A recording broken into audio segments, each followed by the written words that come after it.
This might actually be my shortest video to date. God damn this frickin' episode. I do have a couple of things to talk about with this one. But, yeah. I turned off my TV for obvious reasons, but, in case you're not seeing that, 5 notes for the Japanese version. And, now, granted, that's because, well, let's see. 1, 2, 3, 4, 5.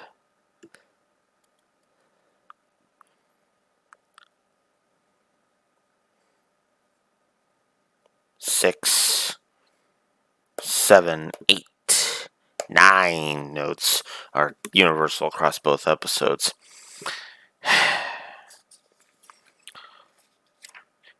This is an episode where I'm surprised. I'm simultaneously surprised by how much the dub changed and how little the dub changed, and it's for the worse, in my opinion. This episode just gives me nothing to really analyze or discuss, which is kind of crap, because I like Maya as a character. I really do. But, man, the early episodes do not do her any favors looking back. Oof, is all I gotta say to that. At least next episode I've got some shenanigans to talk about that Konami actually turned into an actual card, but yeah, no, this episode just gives me almost nothing. So this is, of course, Joey's first duel, or at least the first one where you can actually take his dueling even remotely seriously. Now, I'm not going to be too harsh on this episode because, on Joey in this episode, I should be more clear. I'm not going to be too harsh on it because I get it. It's the first duel that he's ever had for serious duel, and he is dueling Mai of all freaking people. But then again, this is the same woman that, has what happens to her in season 2 be what happens to her in season 2, and what she does in season 4 being what she does in season 4. Now, obviously, I'm being vague on purpose to avoid spoilers, but let's just say one is, not helping to disparage a,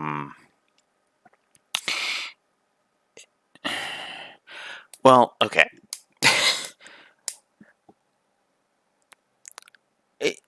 See, the problem with this franchise, and I know some people are going to say it's because it's Shonen Jump, it's aimed at boys, but there's very little prominent female duelist characters in this franchise. Because so many of the female duelists in this series either are or they don't do anything with their characters. They screw over the character, or they end up devolving into being damsels in distress. I can name several that fit into this category. They don't do anything with them would amount to characters like this is from memory, so, and again, having not seen the Japanese version in several of these cases, but, Blair over in GX, they did practically nothing with her from what I remember until you got to season 3, and then I don't remember what they did with her.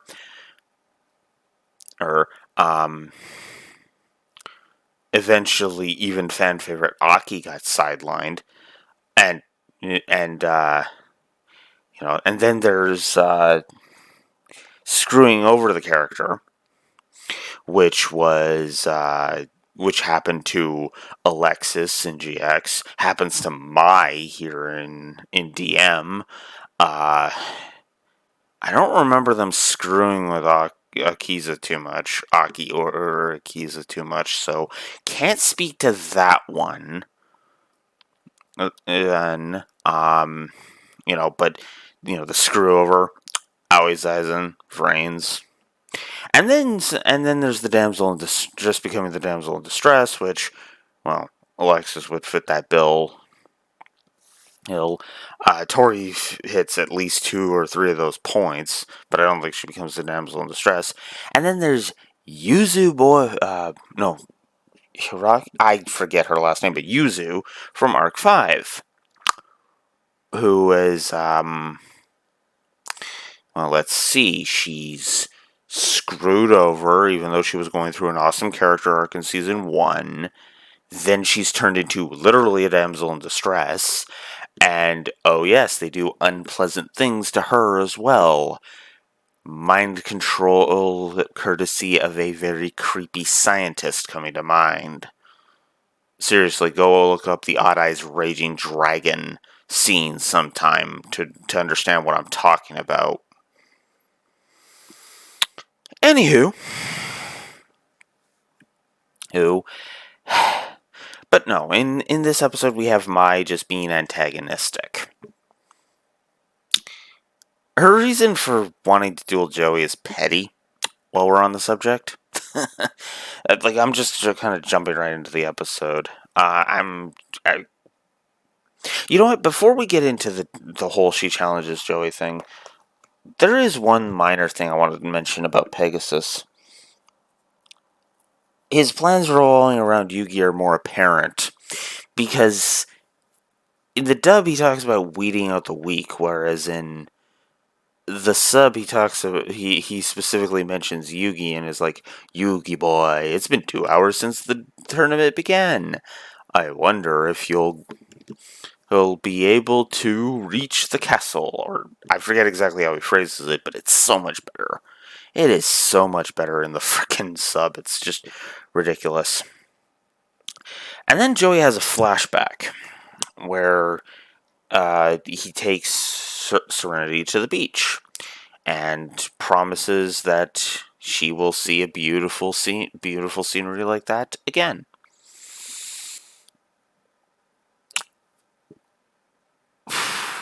Yeah, I can. We're just kind of planting Joey's character, just kind of plugging Joey's character. So, good stuff. Joey mentions the divorce in both languages. Given how young they look, how do they know what divorce is? Now, that might seem like a stupid question, because obviously they understand it on a fundamental basis. The parents are going to separate, and that's going to separate them. Okay. I got a question for Joey's mom. Why didn't she get custody of both of the kids? Not to dive too much into the manga side of things, but Joey and Serenity's dad, never seen in the anime, from what I remember, and is only like off. Basically, you hear his voice from off panel in the manga, in which he throws a frickin' beer bottle at the door, or nearly hitting Yugi, Anzu, and Honda. Yugi, Taya, and Tristan, thinking that it's Joy coming home. How the hell did she not get custody of both kids? Or, better question, or if the question is, she chose to only take Serenity with her, yeah, then I'm just gonna say it flat out. Bad mom.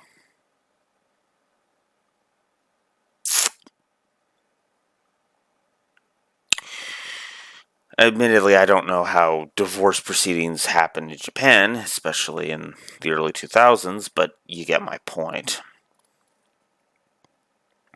So then Mai challenges Joey. Now, her reason is better in the in the sub, which is funny because most of my notes are literally like, go figure. Go figure. Now, her reasoning is better in the sub, although it's not much better. She is still trying to weed out the weak, but in the dub, it's, well, I'm going to take down all the weaklings first because, well, because I'm going to be antagonistic and I'm going to be awful and yada yada yada, right? Her reason in the sub is more insurance. Go for the weaker players so you can build up your star chip count and only deal with the big wigs when you have to deal with the big wigs. Sense make? So, it's understandable. Not by much, but it's more understandable in the sub.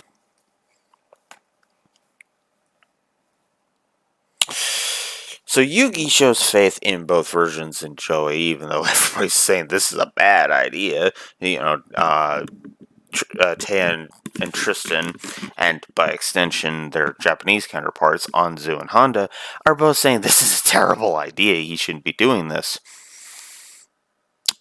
But the thing is he needs to build up that confidence, and he needs to gain experience, right? Like, if you run away from every battle, you're not exactly going to grow, right?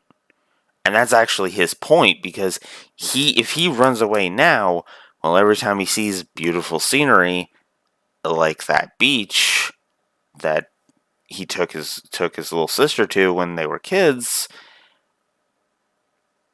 well, that'll just remind him of when he was a coward. And needless to say, Joey don't want that. Neither Joey nor Jinochi want that, for the record. Yeah. So then Joey asks Maya what her motive is for entering the tournament. Stuff! I want to travel the world. I want to buy all this expensive stuff, and I want to go to France, and...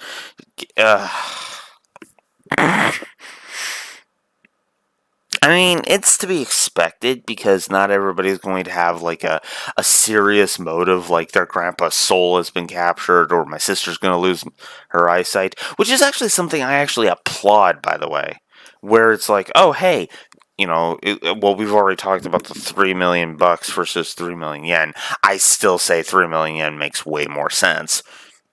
Hence, you know, the whole 27,000 thing that I mentioned before.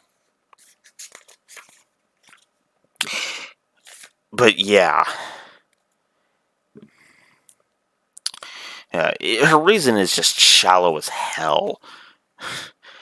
And she does have a point in bitching out Joey. It's like, who are you to call my reasons petty, right? Especially considering it's just a tournament for testing the wills, right? It's not like I signed up to be a superhero or something for the glory or the glamour. I signed up to be a player of a card game. You know? So this is when she starts the aroma strategy. Now, before I go any further, before I say anything else, would you call the aroma strategy cheating?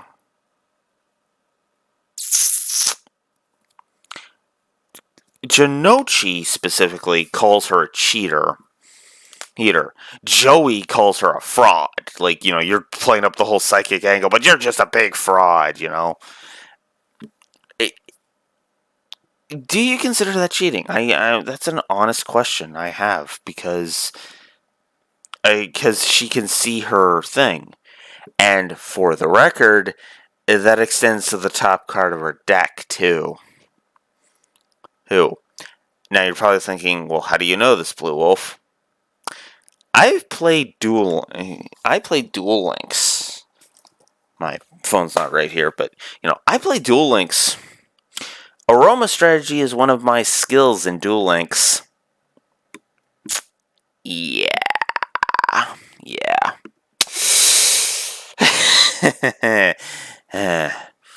Yeah.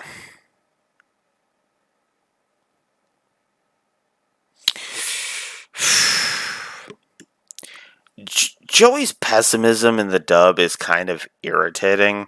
I'm not gonna lie. I do like Yugi's advice in the dub though. It's like she's playing head games, dude. She's dividing and conquering. Conquering. He says it's a strategy that's been done for centuries. The more accurate way would be millenniums. You know, not just centuries, millenniums. That's a very old tactic. Hectic. You know, you know, here's a quote. There's actually a quote that I really like from another franchise. Props if you get this quote, by the way. Your faith in humanity was not misplaced. Band together, they are a considerable threat. But divide them, plant doubt in their minds, and watch it all wash away. I'm probably misquoting, but you get my point, right? Divide and conquer. The old adage, united we stand, divided we fall.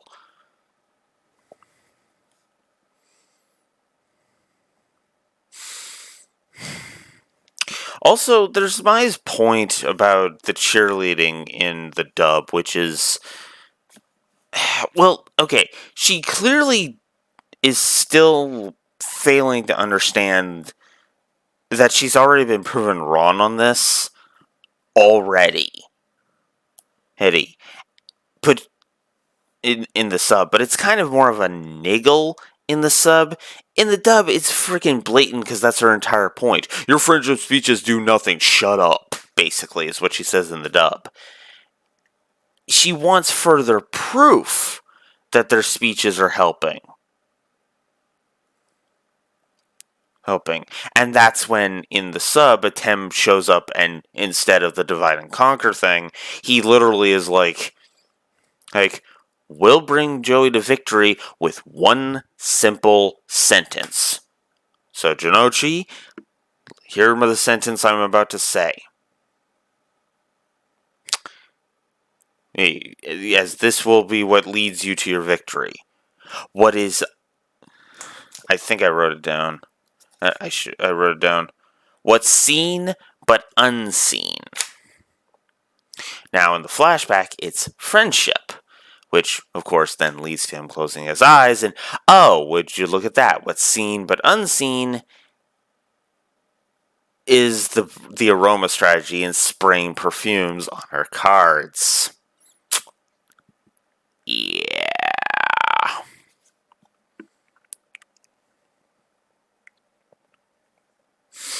Oh yeah, and I'm also getting flashbacks. That's not gonna let up, by the way. It's gonna keep being a thing, but yeah, this is where I was starting to kind of get annoyed. There is one scene in the dub where they do a big flashback montage. I don't know if it's in the sub. I'm pretty sure it's not actually, but at the same time, it actually works there because it's a montage of seeing how far things have progressed. You know? To a really kick ass song while I'm on the subject, but that's a subject for a later point.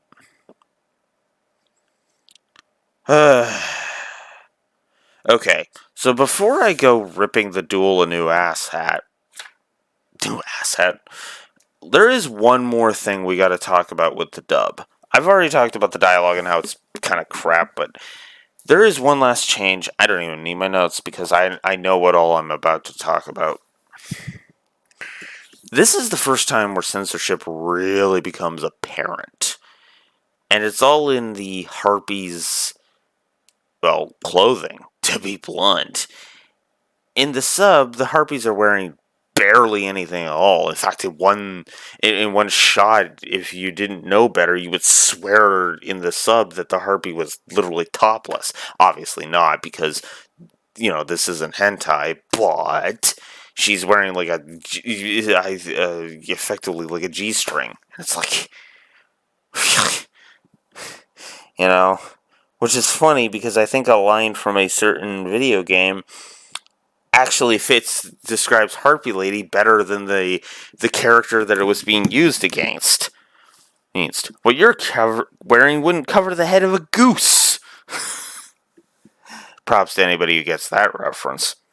Man, I'm just making references to other things at this point.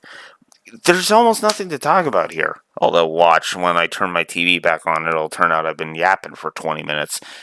But yeah, no, this is when the censorship really started to rear its head. I mean, it did in previous episodes with, like, the reduced bust size and shit, but here it's where it's pretty blatant. Which is funny because Duel Links doubles down by having in the English version having both the G string thing and the the full cover. So the Harpies do have breasts in Duel Links. It's just they're covered. They're modestly covered. Except the G string makes absolutely no sense because they're wearing an undershirt and then the G string's over top of it. Whatever. Also, yeah, Mai has like basically 2 monster cards in this duel. I mean, it's vague as hell, but effectively what she's doing is she's multiplying the power of her one Harpie Lady, turning it into Harpie Lady Sisters, then turning it and then just powering up Harpie Lady Sisters. But then, of course, Joey whips out Time Wizard, and oh, would you look at that? No Time Roulette this time, though. I mean, I guess the idea is supposed to be the luck of drawing Time Wizard was enough, but I guess we'll just assume that the roulette landed on the time machine, and we'll do so all but like once in the entire time he actually uses Time Wizard, which is, from memory, not that often, because I know he uses it once against that. In the duel where Sword and Shield comes in handy, he uses it in his duel against. He uses it in the finals twice, and then he uses it, I believe, in season 3. And it only ever backfires on him once. I mean, technically you can say it backfires on him 3 times, but that's because of the intervention of his opponent, not him literally failing the roulette. So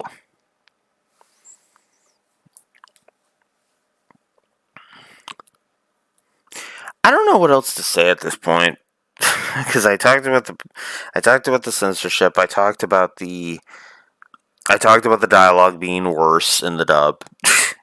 But I'll be honest with you, I don't prefer this episode in either language. And the reason for that, if I can explain that, even though it sounds like I would prefer the sub, is because the reasoning is still solid. It's just there's some dialogue I don't care for in the sub, and the duel is just kind of meh. This is not an episode I would just sit down and rewatch at any point, so the end, I guess.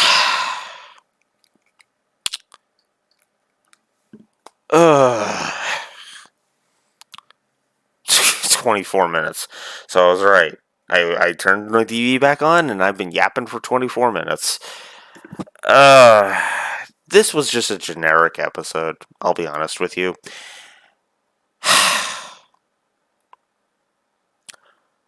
Next week, however, we have... Well, okay. We kind of had shenanigans of Season 1's rulings in this episode. Next week is against Mako Tsunami, or Ryota Hajiki, I believe. Yeah. Yeah. Yeah.